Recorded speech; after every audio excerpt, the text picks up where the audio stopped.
Alright, so we're going to take a quick look at how to drop a student from your school.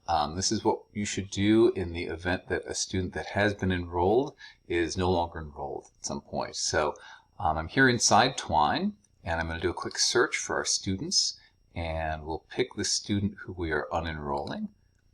And really, it's pretty straightforward. Down here towards the bottom of the student record, you'll see we've got an enrollment date.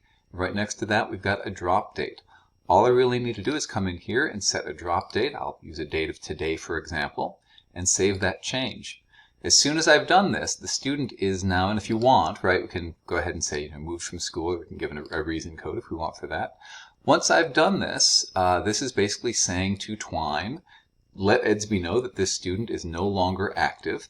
The student account will no longer be available for that student to log in on Edsby. Parents associated with that student would also be unable to log in unless they have other students that are still active in the school. So both parent and student accounts will get locked down. Within Edsby, legacy data for the student will still be there. So they won't show up on future attendance records, for example, but all of the attendance and all the grades, past grades in the gradebook and so forth are still available for you inside Edsby. And that's all there is to it. Thanks.